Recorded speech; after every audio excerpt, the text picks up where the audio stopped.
Hello there, this is Talmire, and this is going to be a playthrough of Katawa Shoujo. This is a dating game, I think. Every time I bring up that it's a dating game, someone always says that it's not, so I don't know if I should call it one. Kinda different from the RPG Maker horror games that I usually play, so I don't really expect anyone to watch this, but I'm completely out of RPG Maker games, so, well, I guess we're just going to play this. I've disabled adult content for obvious reasons. I hope this doesn't, get rid of any important scenes. I highly doubt it does, but it might. And if it does, I guess I could just go back and get the scene again without that on, but let's start. I also don't know if I should remove the mouse, because I think you should be able to see it. A light breeze causes the naked branches overhead to rattle like wooden wind chimes.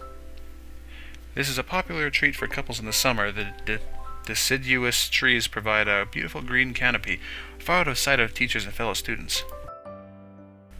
But now in late winter it feels like I'm standing under a pile of kindling. I breathe into my cupped hands and rub them together furiously to prevent them from numbing in this cold. Just how long am I expected to wait out here anyway? I'm sure the note said 4 p.m. Ah yes, the note slipped between the pages of my math book while I wasn't looking. As far as cliches go, I'm more of a fan of the letter in the locker, but at least this way shows a bit of initiative. As I ponder the meaning of the note, the snowfall gradually thickens. Snowflakes silently falling from the white-painted sky are the only sign of time passing in this stagnant world. Their slow descent upon the frozen forest makes it seem like time is slow to a crawl. The rustling of dry snow underfoot startles me, interrupting the quiet mood. Someone is approaching me from behind. Hi, Hisao, you came. Hesitating, a barely audible question. However, I recognized the owner of that dainty voice instantly. I felt my heart skip a beat. It's a voice I've listened to hundreds of times, but never as more than an eavesdropper to a conversation. I turn to face this voice, the voice of my dreams, and my heart begins to race.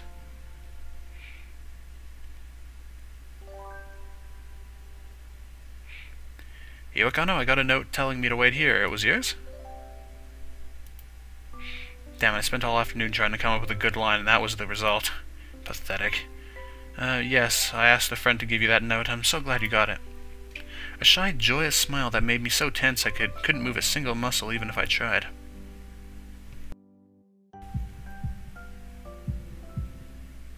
My heart is pounding now as if it were trying to burst out of my chest and claim this girl for itself.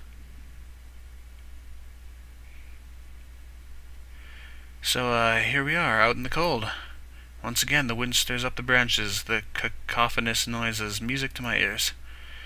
Iwanako flinches ever so softly against the gust of wind.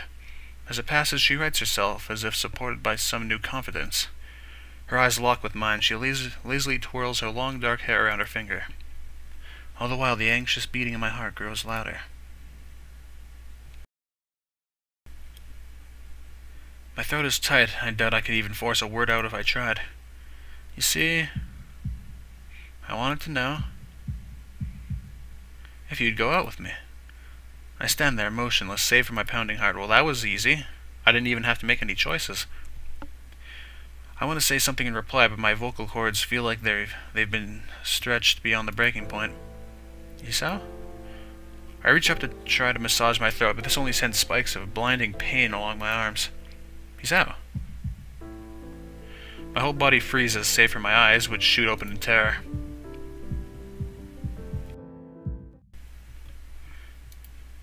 The beating in my chest suddenly stops, and I go weak at the knees. The world around me, the canopy of bare branches, the dull winter sky, Iwanako running towards me, all these fade to black. Last things I remember before slipping away are the sounds of Iwanako screaming for help and the incessant clatter of the branches above. I accidentally clicked before that was over, but thankfully it faded away really slowly.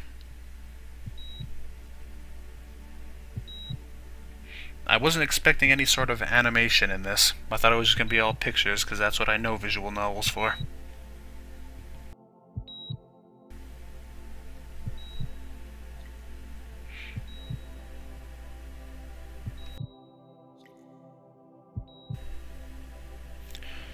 Was this game made by Japanese people? I'm actually not sure about that.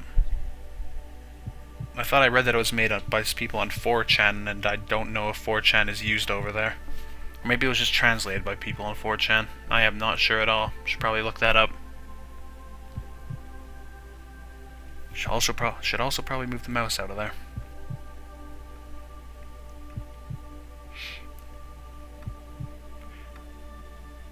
You know, while we're having downtime, those black spots at the edge of the screen, I don't know how to get rid of them. At all. They will, like, I've never been, like every playthrough I do, they're always there, and I've never been able to get rid of them.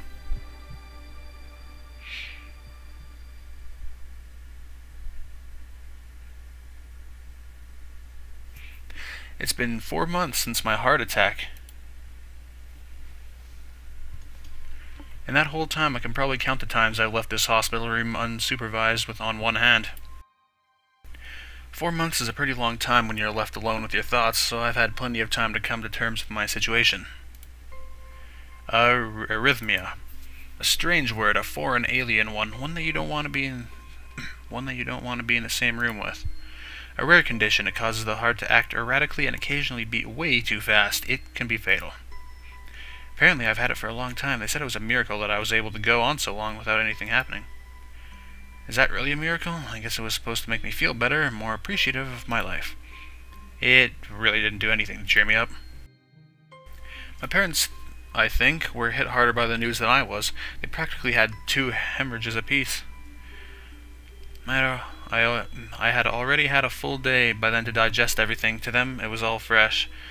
They were even willing to sell our house in order to pay for cure. Whoa, that's a bit extreme. Of course, there isn't a cure.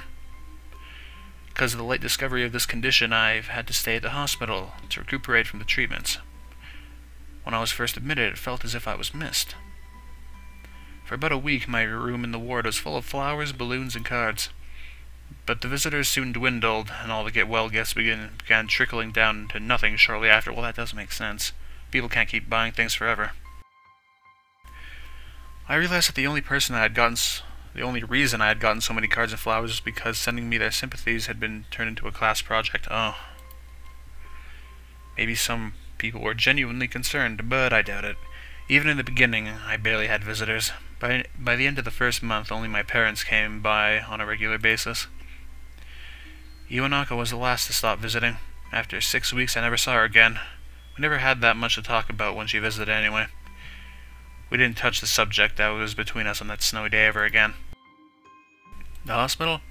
It's not really a place I'd like to live in. The doctors and nurses feel so impersonal and faceless. Guess it's because they're in a hurry and they have a million other patients waiting for them, but it makes me feel uncomfortable. For the first month or so, I asked the head cardiologist every time I saw him for a rough estimate of when I'd be able to leave. He never answered anything in a straightforward way, but told me to wait and see if the treatment and surgeries worked. So I idly observed the scar that those surgeries had left on my chest slowly change its appearance over time, thinking of it as some kind of an omen. I still ask the head cardiologist about leaving, but my expectations are low enough now that I'm not disappointed anymore when I don't get a reply. The way he shuffles around the answer shows that there's at least some hope. At some point I stopped watching TV. I don't know why, I just did. What the heck do you do all day then? Maybe it was the wrong kind of escapism from my situation. I started reading and said, okay, well that does sound fun too. There was a small library at the hospital, although it was more like a storeroom for books. I began working my way through it, one small stack at a time. After consuming them, I would go back for more. I found that I liked reading, and I think I even became a bit addicted. I started feeling naked without a book in my hands. But I loved the stories. That was what my life was like. The days became increasingly harder to distinguish from each other, differing only by the book I was reading and the weather outside. It felt like time blurred into some kind of gooey mass I was trapped inside instead of moving within. A week could go by without me really noticing it. Sometimes I'd pause in realization that I didn't know what day of the week it was. But other times all the things that surrounded me would painfully crash into my consciousness, through the barrier of nonchalance I had set up for myself. Pages of my book would start to feel sharp and burning hot, and the heaviness in my chest would become so hard to bear that I had to put the book aside and just lay down for a while, looking at the ceiling as if I was going to cry. But that happened only rarely, and I couldn't even cry. Today the doctor comes in and gives me a smile. He seems excited, but not very. It's like he's trying to make an effort to be happy on my behalf. My parents are here. It's been a few days since I've last seen them. Both of them are even sort of dressed up. Is it supposed to be some kind of special occasion? It's not a party.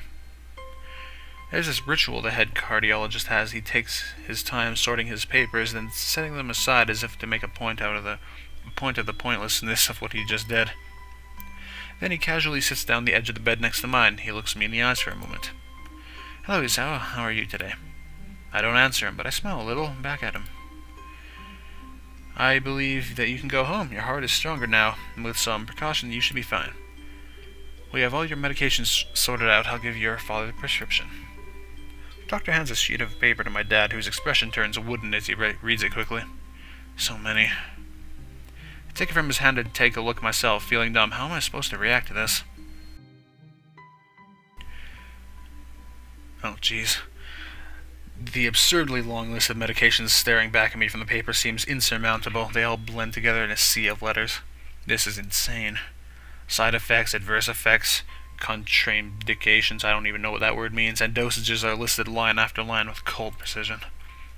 I try to read them, but it's so futile. I can't understand any of it. Attempting to only makes me feel sicker. All this for the rest of my life, every day? I'm afraid this is the best we can do at this point. However, new medications are always being developed, so I wouldn't be surprised to see that list fade over the years. Years? What kind of confidence booster is that? I'd have felt better if you hadn't said anything at all. Also, I've spoken with your parents, and we believe that would be best if you don't return to your old school. What? Please calm down, Isao. Listen to what the doctor has to say. Calm down.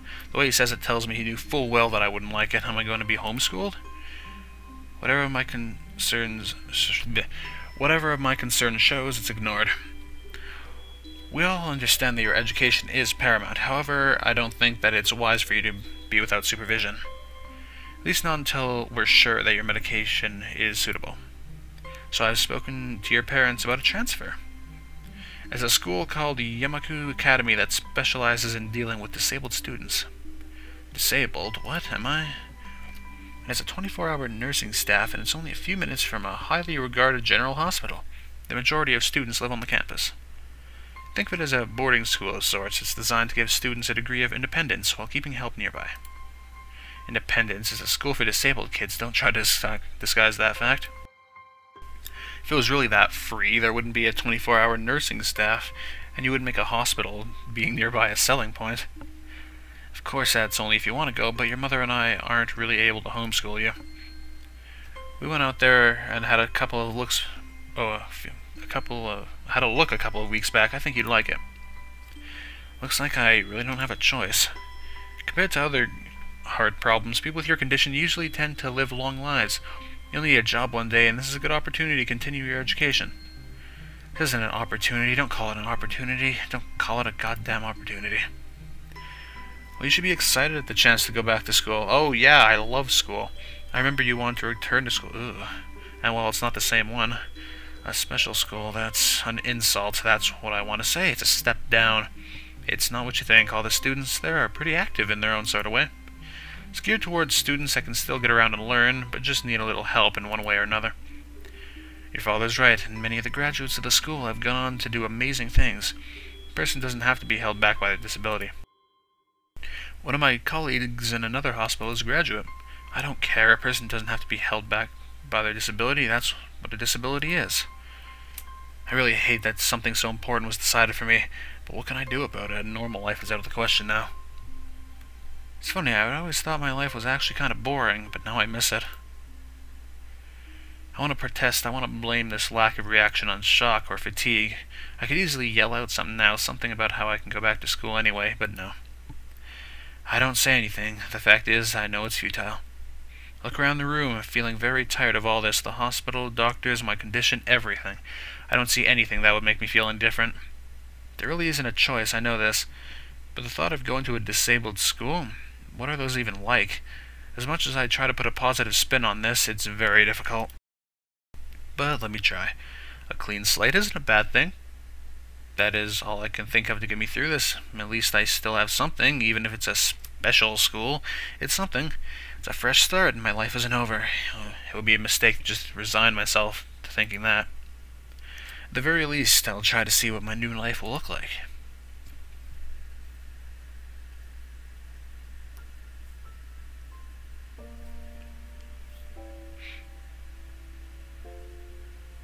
Act 1, Life Expectancy.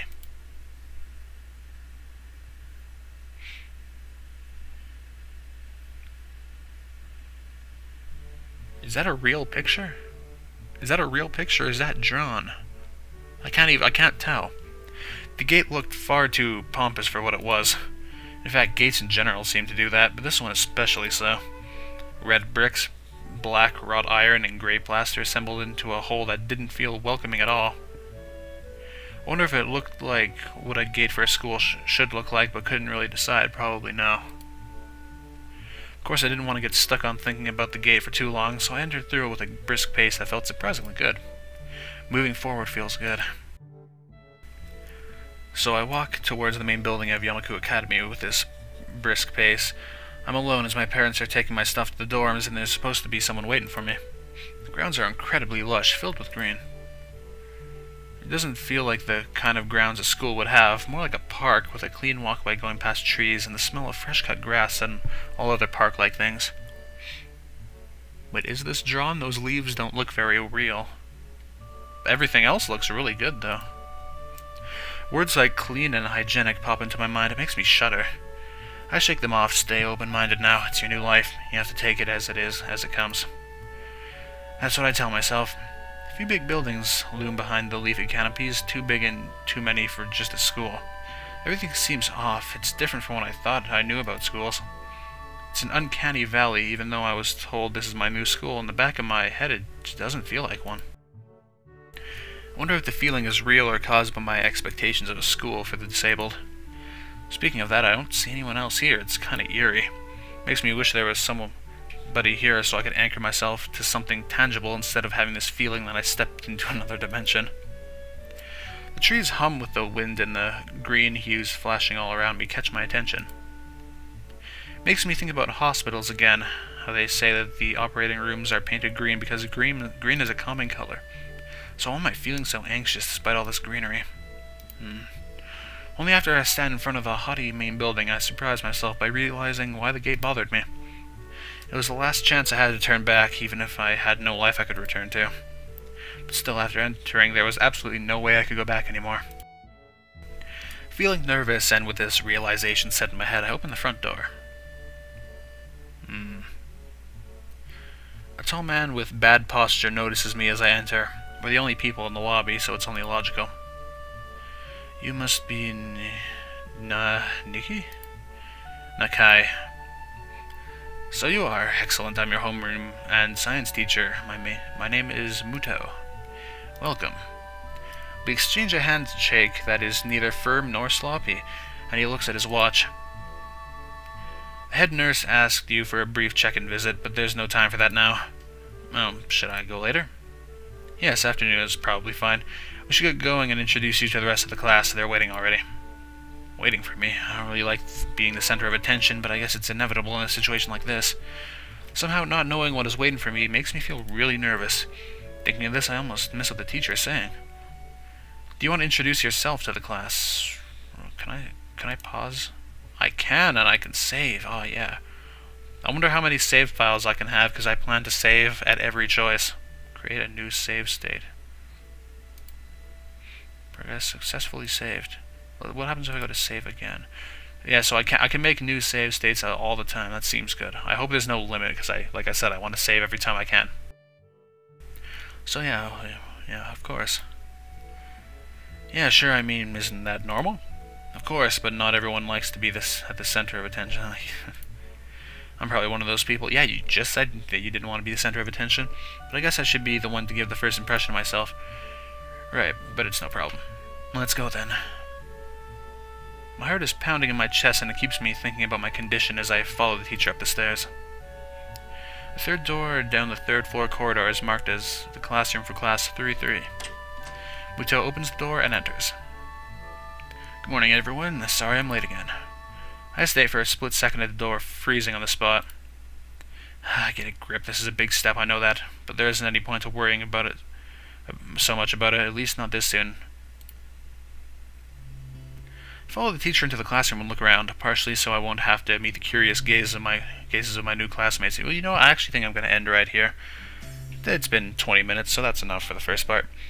Thank you for watching, and goodbye.